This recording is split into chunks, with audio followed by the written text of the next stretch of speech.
event with the author Ada Calhoun, but welcome to the Southern Book Festival. Is this your first event?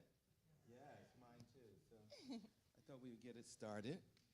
I'm going to read out my introduction, having failed to grab it off the printers. I'm going to read it off my computer. Oh, the mic, yes. How's that? Excellent, wonderful. Welcome to this inaugural event of the Southern Festival of the Books 2022. I am Major Jackson, and I am delighted to be in conversation with Ada Calhoun. Ada is the author of St. Mark's is Dead, Wedding Toast I'll Never Give, Why We Can't Sleep, and this gorgeous book, also a poet, Frank O'Hara, My Father and Me, described in baseball terminology in the New York Times as a grand slam of a new memoir.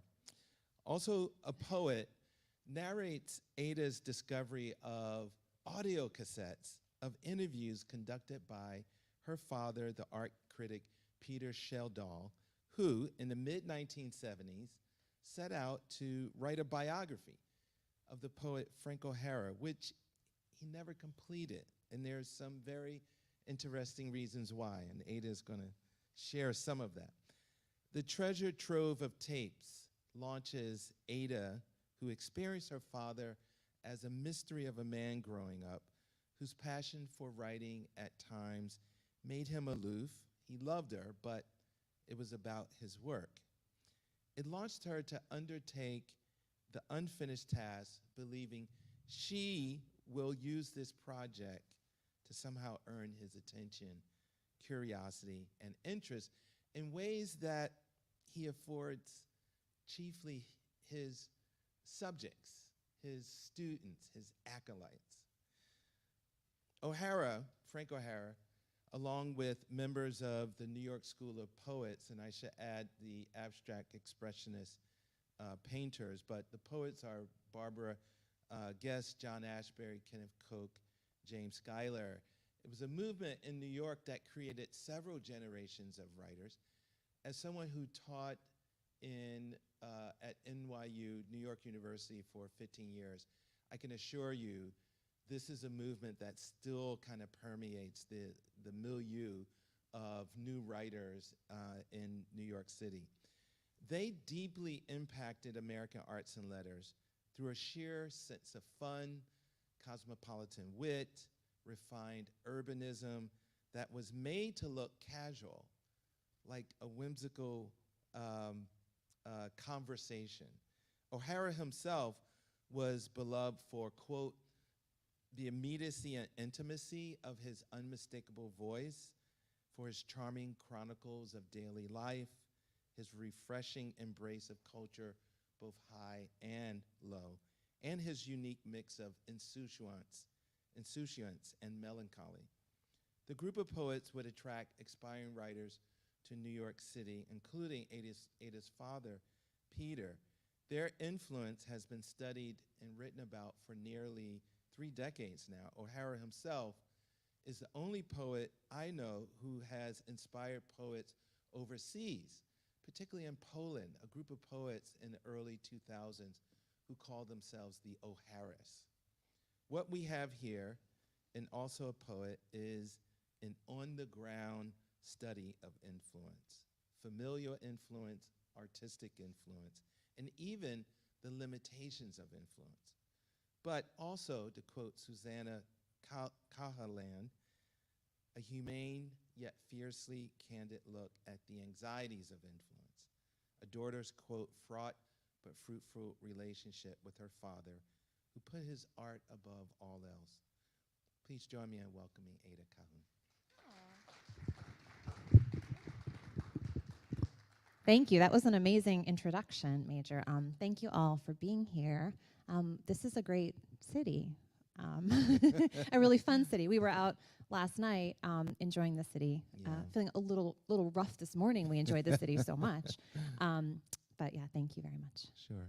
So why don't we start with readings of Frank O'Hara poems? Great. So are there Frank O'Hara fans in the audience? Yes, Fantastic. front row. Very good. I appreciate that. Anybody else? Or should we? Yes, couple back there. Okay. I thought I would read Lana Turner Has Collapsed from Lunch Poems. Lana Turner has collapsed. I was trotting along and suddenly it started raining and snowing. And you said it was hailing, but hailing hits you on the head hard. So it was really snowing and raining, and I was in such a hurry to meet you, but the traffic was acting exactly like the sky. And suddenly I see a headline, Lana Turner has collapsed. There is no snow in Hollywood. There is no rain in California. I've been to lots of parties and acted perfectly disgraceful, but I never actually collapsed. Oh, Lana Turner, we love you, get up.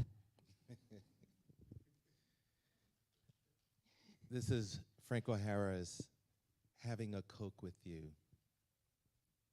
Having a Coke with you is even more fun than going to San Sebastian, Irun, Hyundai, Biarritz, Bayonne, or being sick to my stomach on the Traversare de Gracia in Barcelona, partly because in your orange shirt, you look like a better, happier Saint Sebastian, partly because of my love for you, partly because of your love for yogurt, partly because of the fluorescent orange tulips around the birches, partly because of the secrecy of our smiles, partly because of the secrecy our smiles take on before people and statuary.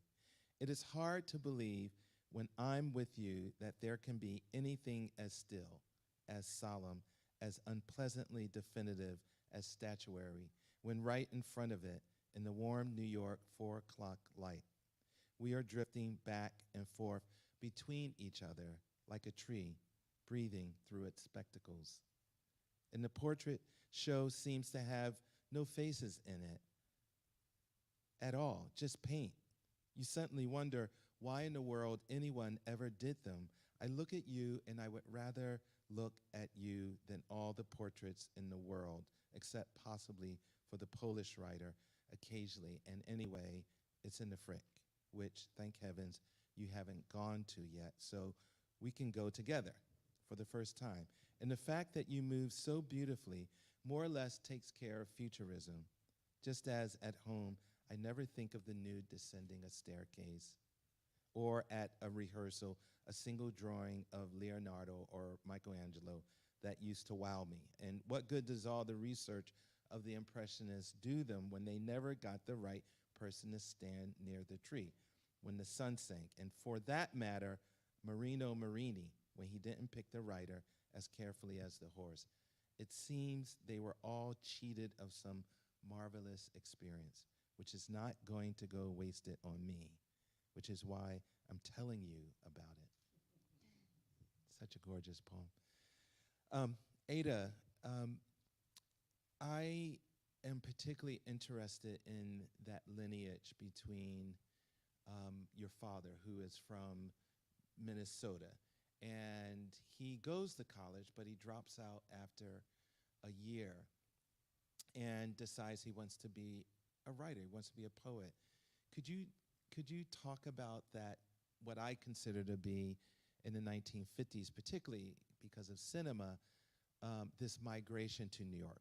Why are these writers going there? So he found Frank O'Hara in a Donald Allen poetry collection, and it was the early 60s, and it just seemed like who he wanted to be, and he wanted that life. So a lot of O'Hara's poems are about cocktail parties and New York City and the snow falling and fire escapes and smoking, and he thought that sounds really good. And he moved to New York, really trying to emulate Frank O'Hara in writing and in life as much as humanly possible.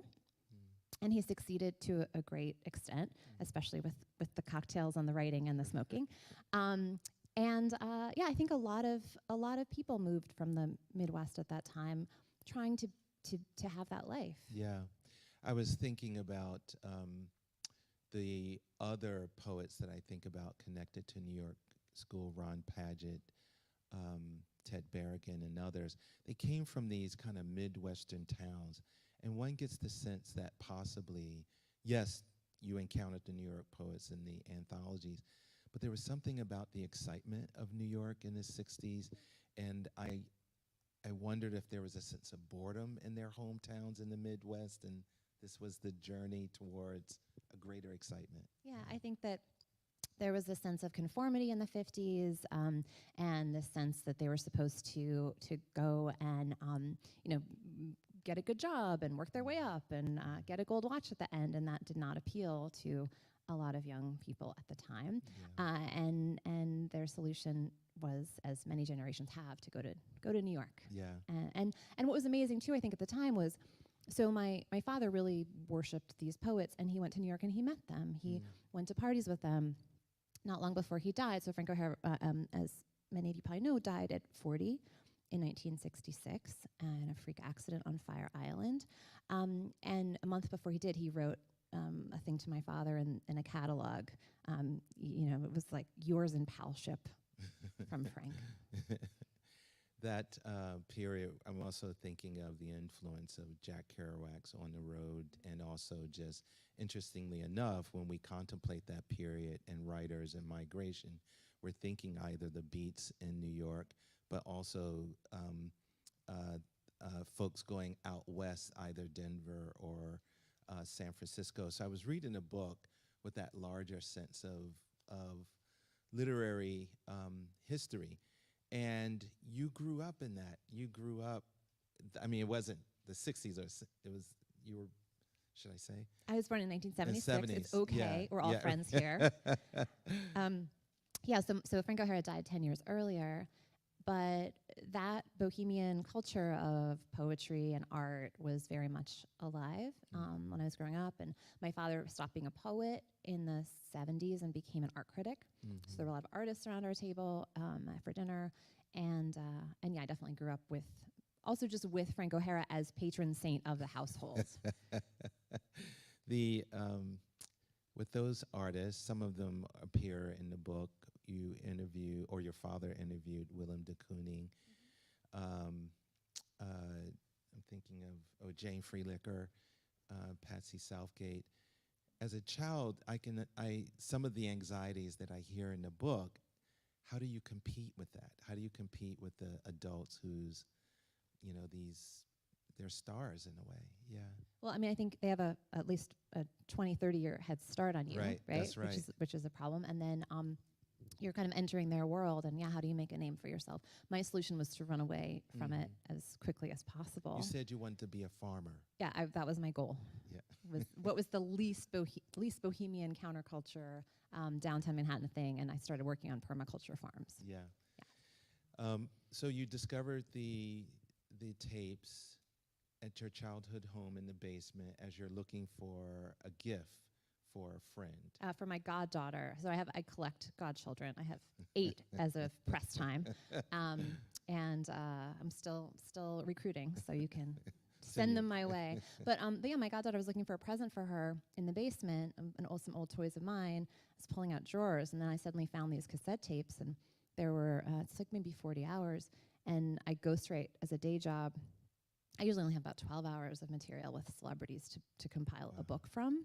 And so I was like, how did he never finish this? It was crazy to me. And also, all the people except for one on the tapes had died by the time I found them. That this is a really important literary history. And so I was like, but we have to do something with it. There was a bit of, would you say, competition that I detect with your father in that regard? He didn't finish it, and you were going to. Yeah, so it was the sense of duty, right? I was going to protect his legacy. I was going to save these tapes, but also I was going to win. I like winning, and I thought I could. He couldn't do this. I can do this. Yeah. And as you mentioned earlier, I hadn't succeeded in getting his attention as a child, particularly. But I thought, if I do this thing that he can't do, then he'll have to pay attention. That sense of competition with your father to gain his attention would launch your search to get the approval of Frank O'Hara's younger sister, his youngest sister, Maureen. Could you talk about that? So I knew that so he tried to do the book in the mid-'70s when I was a baby. So 76, 77, that's when the tapes were from. I knew that he had lost permission to quote from O'Hara's work. I didn't know why. He didn't seem to quite know why, but I suspected he had done something wrong. My mother liked to joke that he should carry business cards that said bridge burner, so that he could, like, after he's offended somebody at a party, just like fling them into the air and leave. I've worked very hard. Like, I'm very dutiful. Godchildren, and I'm the person who writes the recommendations for people to get into college and for their co-op boards, and I take care of your plants when you're gone. Like, I'm that person, a PTA, and I'm very dedicated to my family. And so I thought, oh well, you lost permission. You did something, I'm sure. Yeah. And I'll come in and save the day. I had like this, relief pitcher music, like I'm approaching the mound. I'm like enter Sandman, and it didn't quite work out that way. Chiefly because he did bumble a meeting with Maureen. I don't want to give too much away, but it had to do with, in your dad's eyes, the relative position of Frank O'Hara versus John Ashbery, which, interestingly enough, O'Hara is considered the de facto leader of the New York School. Oh, that's much better, isn't it? Sorry about that. The New York School poet. But rarely do I hear people make comparative remarks, and your dad made a gauche move in that moment and upended, in a way, the project. Yeah. Well, it was he actually made three. It turned out I found out he'd made three blunders, actually, kind of all wrapped up into one. John Ashbery is the better poet, and he asked a question about Frank O'Hara's sex life, Right. and it alluded to him as a partier, right, as the social center of the scene, and those were all sore spots, it turned out, for the estate. And so he was out as a gay man in the 50s. Very rare, very brave. Mm-hmm. And that was part of what the estate, it appeared, did not want focused on. Mm-hmm. This was the 70s, and the idea of making a lot out of his sexuality, I think, was scary for them. Yeah. And Maureen is noted for her kind of tight grip on O'Hara's papers and his legacy. I mean, there's a management of his estate unlike other authors of that period. Was there any point in which you kind of empathized with her kind of managing O'Hara's legacy? I ask this because so many writers, particularly writers of memoir and biography, there's the ethics of privacy, and each author manages that. I have some friends who are willing to sacrifice whatever relationships they have with family and friends by writing the book. And then there's others who are waiting for certain people to pass away so that they can write the book. Is there any part of you that empathizes with Maureen's management of? Yeah, no, I mean, I think she feels protective, and who among us wouldn't feel protective of somebody we loved, and afraid of people who weren't sensitive coming along, right, and investigating, right. So yeah, no, I'm very sensitive to that. I think so. Not to give too much away, my father was diagnosed with stage 4 lung cancer while I was working on the book, and my parents' apartment burned up in a freak electrical fire, and there was a lot of drama that wound up taking over the narrative in this way. I was then writing the book thinking that he would not read it. So I was able to do that thing that a lot of people talk about, where like, okay, well, I'll just wait until the person passes away, and then I can really let loose with all the honest feelings and thoughts and stories I have. And I let loose, and then he is still with us.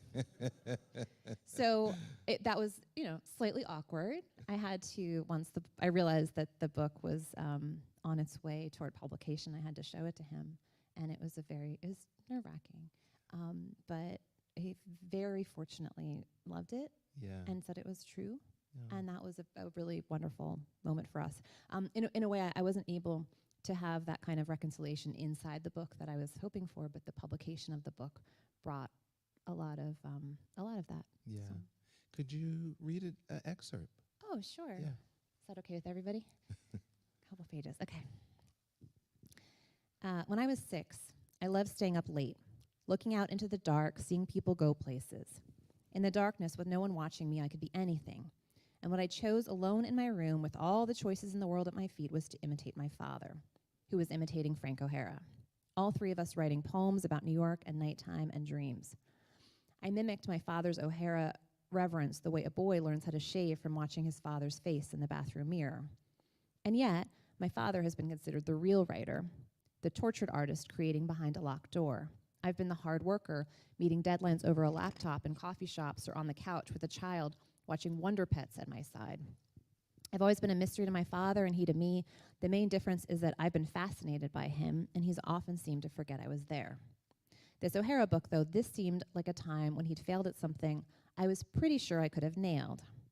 Maybe my Frank O'Hara biography wouldn't have been as poetic or elegant as his Frank O'Hara biography, but by God, it would have gotten done. In my 20 years as a journalist, I've successfully interviewed hundreds of people, including difficult celebrities in their 4-star Los Angeles hotel suites, lawyers in sleepy southern towns, and gang members at the sites of Brooklyn shootings. I thought of how many books I'd conjured into being with less than a quarter of the material in that basement drawer. A few years ago, I got a call from my agent telling me that a celebrity needed someone to redo the 20,000 words the first ghostwriter had done, and then to finish the 100,000-word manuscript in 5 weeks. I took the job. The book came out on time and hit the New York Times-bestseller list. A couple of years after that, I sensed a memoir in which I was the ghost might be in jeopardy. The celebrity was making sounds about the pages not sounding quite right, a red flag. I asked for a sample of writing that worked. Then I spent hours mapping the grammar of that sample line by line onto each story I'd been told. That book came out on time, and it too hit the New York Times bestseller list. Ghostwriting is a good name for this job. If you do it well, you remain invisible. You learn to think and write as the person you're helping and to fall at least half in love with them. To be good at this work, you must have boundless curiosity about the subject's internal world the way you would if they were your crush. I was certain that if I'd been named Frank O'Hara's authorized biographer, I never would have let the project fall apart. I also thought that the executor might have had understandable reasons for being cautious about careless people digging too deeply into her brother's childhood, which after all was her childhood too. I wondered if my father even tried to find out why she was so protective. Did you ever ask to interview Maureen herself, I asked. No, he said. There's your first mistake, I thought. By the time I found the O'Hara tapes, 40 years after they went into the basement, nearly every one of the people my father had interviewed was dead. But his shame endured. I felt the interviews were horrible, and I was horrible, he told me. They were a total failure. I felt sorry for my shame-steeped father, but I also felt something like glee.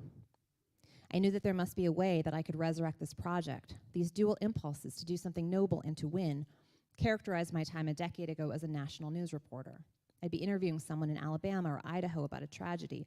Half of me would feel moved, would think here before me as a fellow human being who is suffering. The other part, the reporter, sensing the scene would produce potent copy, would have just one word in her head: yes. I asked my father if it would be okay for me to take the tapes and try to finish his O'Hara book. I said that it would keep his research vital to literary history from rotting unheard in an East Village basement, and it would bring us together in a common purpose. The book would be good for him, good for me, and it would almost write itself. He said I was welcome to try. He also said, I didn't know you were a Frank O'Hara fan. That stopped me dead in my tracks. To me, this seemed a little like not knowing your child was a vegan, or a theosophist, or allergic to bees. Then again, for a few months in 9th grade, I was a full-blown witch. Wearing thrift store slips as dresses, my pentacle-clad friends and I dripped so much wax from our candles that we used it to build a scale model of the town of Twin Peaks. He never noticed that either.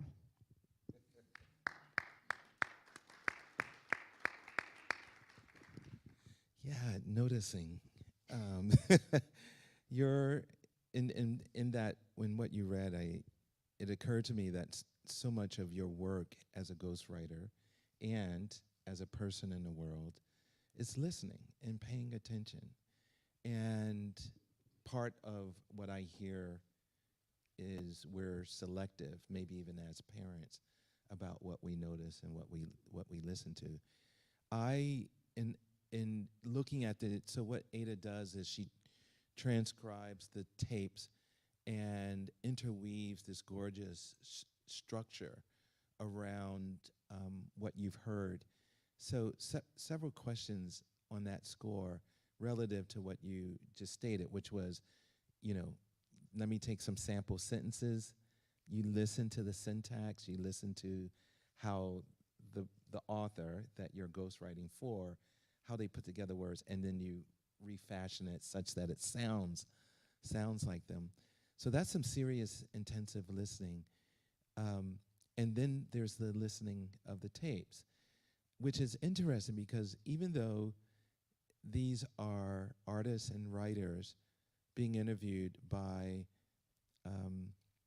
Peter in the 1970s, it's almost like it's 1950s. Like they have this James Cagney style of talking. How did you go about what I view as an oral history project? How many hours did you listen to? How did you go about selecting? Let me start there, yeah. So I found the tapes in the fall of 2018, and then I was slowly trying to get permission, and I was, talking to my father and to Ron Padgett and Vincent Katz and lots of other people who were adjacent to the scene, who knew Frank O'Hara and were still with us. And then all this tragedy happened, and I was derailed by trying to fill out like my parents' insurance claim forms and taking him to doctor appointments, and then I was like, okay, now I'm gonna settle down and work on it. And it was 2020, and lockdown happened, and that's what I did for the first 3 months. And so I don't know that the book exists without lockdown, because I basically locked myself in a shed in the yard upstate, and I listened to like a couple of hours a day for weeks. And how many tapes? There were, I think, 22 maybe, 22. And so it's about 40 hours. 40 hours, yeah. Yeah. The structure is a gorgeous structure. I read the book twice, and I just marveled that it didn't occur to me until the second reading how you went about that, interweaving memories of your parents, commentary about your life growing up, commentary about the relative difference between female artists and writers versus male artists and writers. How much of that is deliberate? When do you discover the structure for a book? So by the end of those few months, I had a draft. The draft was basically, as my wonderful editor at Grove Press pointed out, 2 books smashed together. The first book was a biography, dutiful biography, and then suddenly there is a lot of drama with the fire and the cancer, and then it is a memoir. So, and then she's like, you might want to make it 1 book. So what I wound up doing was taking a lot of what was in that second half and kind of moving it up to the top and then sprinkling it through. And then I think it was much more cohesive, because I think the original version, I think if you wanted a Frank O'Hara biography, you'd like the first half and not like the second. And then if you wanted a memoir, you'd like the second half and never get to it, because you wouldn't get through the all the tapes. Yeah. My final question before I turn to the audience has to do with which may be sensitive, I don't know. If I were a psychoanalyst, you would be a great subject for me. I'll tell my therapist you said that. So yeah, the relationship with the father, I think, is one of the kind of iconic narratives. And your father is a quite successful art critic who writes pretty frequently for the New Yorker. The moment in which he's suffering and going through the end of his life, there's this painful moment in which he's talking to his doctor, and the doctor is encouraging him to take 2 different types of He says, so this is the diagnosis. So anybody who's been in that room, right, where it gets very quiet, where the doctor says, here are the results, you have this. He was given 6 months to live. And the doctor said, but there are some treatments we can think about. Chemotherapy is one, immunotherapy is another, and he talked about the relative merits. And then he said, the doctor said, what do you think about that? And my father said, well, I'm a writer, and so I need to keep writing, and I want whatever the treatment is that will let me do that. So meanwhile, my mother, his wife of 50 years, is sitting there, and I'm sitting there, and he has grandchildren. And I thought, this is as clear as it gets, right, of what your priorities are, what your first thing is that you say when you're given 6 months to live. So in a way, I was grateful for it because it was something I'd always thought. And then, when you hear somebody say something out loud, it makes you realize that you were right. Yeah. You mentioned that of the traits that your father was attracted to in Frank O'Hara was someone who seemed to value his coterie of friends, even their children. Loved the children, and was, helped them with their homework and swam with them in the ocean. And Barbara Guest, who you mentioned earlier, she liked to say of O'Hara that he was like a 30s film star, that when he looked at you, it was just you and the moonlight. And I think that is a really good description of what it feels like when someone actually pays attention to you and sees you, right? And that is rare.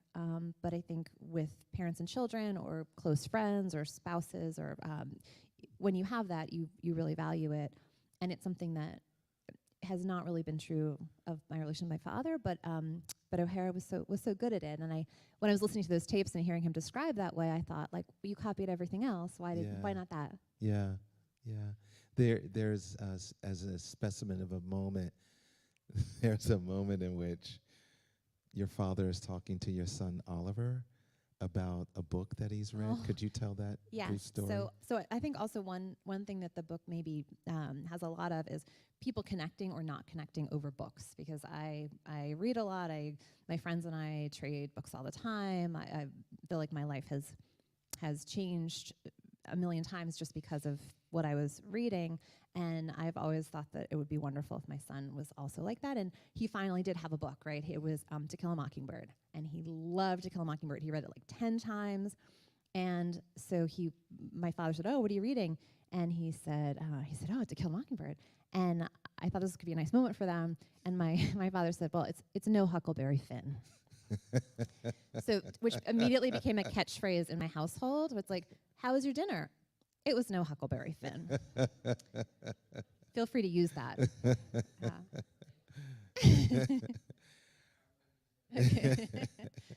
Are there any questions from the audience? I will say I've been on book tour a lot the last few months, and people often want, because it is a very honest discussion of a fraught father-daughter relationship, people often want to share their own father stories, and I'm totally here for it. I really enjoy it. So feel free to do that, or we can talk about anything else. Yes, hello.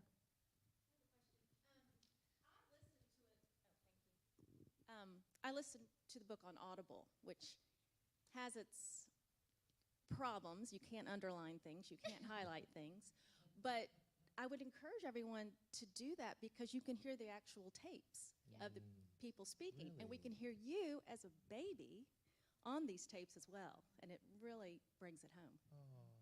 Oh, thank you so much. Yes, so Audible did the audiobook, and so I used about I think a dozen, maybe more clips. And what's great is you can hear the voices, and the voices are, as you mentioned, like Willem de Kooning's voice and Gene Freilacher's voice, they really sound like they're from a different era, and it's very visceral. When I was listening to the tapes, I didn't know that I was going to be on them as a baby. So when I was locked in that shed during the pandemic, it was alarming, to hear.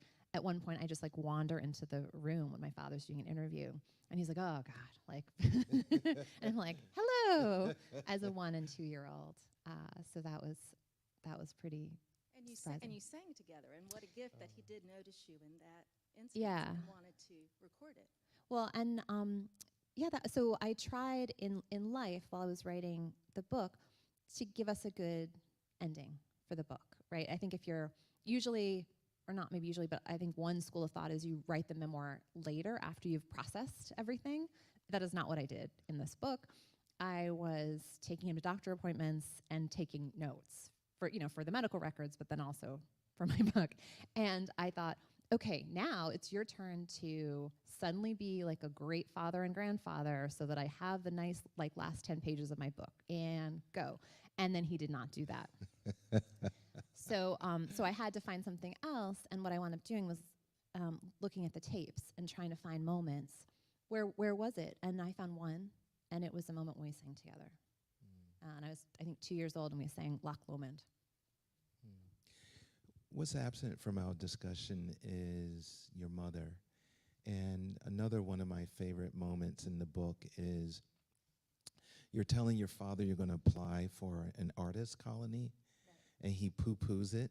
The McDowell Colony. So, yeah, I had never done that before. My son finally was like 7, so I was like, I could actually leave him for more than 2 days. Like, I could go. And I was working on St. Mark's Dead, which is a 400-year history of the street I grew up on in the East Village.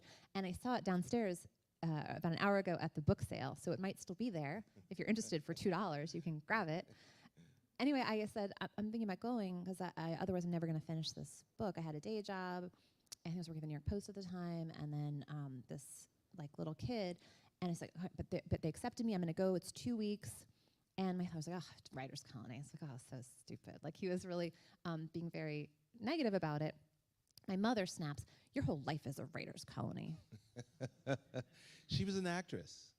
She was an actress. And she had a life as an artist herself, but what emerges is at least in your household, her being a support network or system for your father, which was a dynamic for a lot of the artists of the 1950s and 60s. I mean, they were these dynamic, brilliant women, but the domestic sphere kind of pulled and draw them away from their studios. Does your mother feel any of that? I mean, that snappy comment suggests that she inhabits some, I would never say regrets, but she maybe thinks about her life. And it's funny because I think a lot of members of that generation, men and women, recapitulated things from their own growing up. So they moved, right? To bring it back to your first question, they left the Midwest, but the Midwest did not entirely leave them. Beautifully said. And so they wound up, the women wound up having to do a lot more of the cooking and the cleaning and the childcare, even in those bohemian households. Your mom was in movies? She was in Urban Cowboy. If people seen Urban Cowboy, she plays John Travolta's aunt. So I had my first Coca-Cola at Gillies in Houston. Yeah. Any other questions before I ask? Yes. Yes. You want to wait for the mic? Yeah. The different kinds of writers you and your father are. Thank you. The way you were describing your ghostwriting work, it strikes me that you are a professional writer and your father always comes from a poetic sensibility. I mean, his art criticism is wonderful, and he gets it done on time, I presume, and I read it in the New Yorker, but he has a poetic sensibility. It's always sort of inner-directed, whereas you have an ability to sense the other people in the room. Am I off with this? I think that sounds right. A friend of mine said that he's like I like to look at things from up on high, like, so they're like, oh, look at the trees in the forest. Look at the, like this tree is like this and this tree like that. And that he's kind of down on the ground, like really like looking at the grass, like sort of very, very nuanced, very thoughtful about really specific things, and beautiful writing and really crafted. And I've never really done that because I've always been working on like 3 books at a time, and there's always noise, and so it's just very different style, very different habits, and very different results. So it's sort of intriguing that he thought of doing this biography in the first place, because that's not really the kind of writer who would manage a biography, which requires an immense amount of organization, Right. and the ability to get into the heads of lots of other people Yeah. and see their point of view. I mean, I'm trying to think of poets who have written biographies. Right. And I mean, Ashbery would have written terrible biographies. It is a different skill set, absolutely. And that was something that when I was listening to the tapes, he had said they were horrible, and I thought, of course they'll be great. They'll be wonderful. You just had conversations with them, and then I was listening, and at various points he would ask a question, and then the person would start to answer, be like, no, no, no, no, no. Like he would shout them down because he wanted to be heard. He had things to say, whereas I think you often get the best quotes from people when you're quiet, right? When you actually make it clear that you do want to know the answer and you really listen. And that was not something that he came to naturally. But I think he wanted to make money because he had a baby at home. I think it was my fault that he took that book project on. So it was only right that I try to finish it. You're one of the interesting, speaking about relationships with people and noticing people, he does notice people. He notices students, and he particularly has a friendship that is in the hierarchy of beings relatively high in his world, which has me think about you also had someone important to you who would give. It seems like your husband at the time was the voice of reason at various moments in the book, and someone that you could turn to. Yes. Yeah. No, he is quoted a lot. I actually have, I think at this point now, because I've had a few books, there's sort of a cast of characters. I was at a dinner the other day, and somebody was like, Tara from the books? It's like the Edith Wharton character steps out of a novel. So yeah, no, I've been really lucky, and that is one thing, is like everybody who's around me who says smart things, I'm really grateful. I really do notice. And yeah, no, he has some of the best lines. I think one of the reviews, maybe it was like the Publishers Weekly or something, was basically all these quotes from him, and then it was like, and he is correct. And so he was like, look at that, look, I'm right. Speaking of your other books, how does also a poet follow in the lineage of your 3 other books? So St. Mark's is Dead was the history of the street, and there were a few characters that from the New York school who show up in it. I do talk a little bit about my parents coming there and raising me there, and I'm now back living on St. Mark's Place for the first time. Wow. And talk about therapy, like my son is like in my childhood bedroom and going to high school from it. So that has a natural connection. Wedding Toast I'll Never Give was a book of essays based on some pieces I wrote for the New York Times Modern Love column about marriage and how it is difficult. So I think that has a connection in that it's about hard, close relationships. And then Why We Can't Sleep came out in 2020, and that was a book about Generation X women and what's different about middle age for us versus other generations of women. Not that it's harder, just it's different. And so this, I think, the way that I'm taking care of like my parents in certain ways, and then my children and the house and trying to have a career and all that, I think is very, very true to the sensibility of Why We Can't Sleep. So it's sort of a culmination of all 3 of the other books, I would say. Yeah. I want to end or get close to ending by returning to Frank O'Hara. I think about Frank O'Hara, and we were mentioning there was such a style to his kind of being in the world, both as a curator, and by the way, the title, also a poet, takes it from O'Hara's obituary, in which the writer acknowledged his death and acknowledged him as an art curator, but said, oh yeah, he was also a poet. If he were living today, what kind of dad do you think he would be? Frank O'Hara? Frank O'Hara. Well, somebody in the book, I think it was Patsy Southgate, says that he would have been a marvelous father. Like he was very good with her children, and she said, he loved them and he paid so much attention to them. I want to acknowledge that so there's a scene in there where my father gives a reading at the Dia Art Center in Chelsea, and the other poet reading that night was Major Jackson. Isn't that crazy? Yeah, I know. So, and a wonderful poet. I hope Oh, your thank you books are so out on the much. plaza too. Please. Thank check you. them. Thank you. Frank O'Hara, influence. Are there limitations to influence at all, you think? Like oh, thank you. Are there limitations to influence? Well, I think you choose what to Yeah. copy, right? Yeah. You choose, and I think, and there are a lot of writers here. I think one thing maybe you're told sometimes is pick the writer you love, try to copy them. You won't be able to because there'll be something of yours that will keep coming out over and over again, and that's you. Right.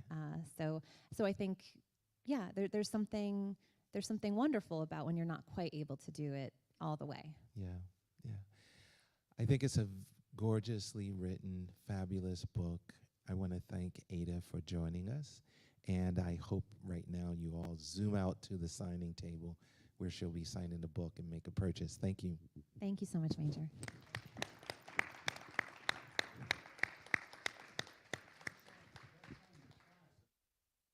The plaza, I think. Yes. Yeah. Is it the Parnassus table maybe, or the? Yeah.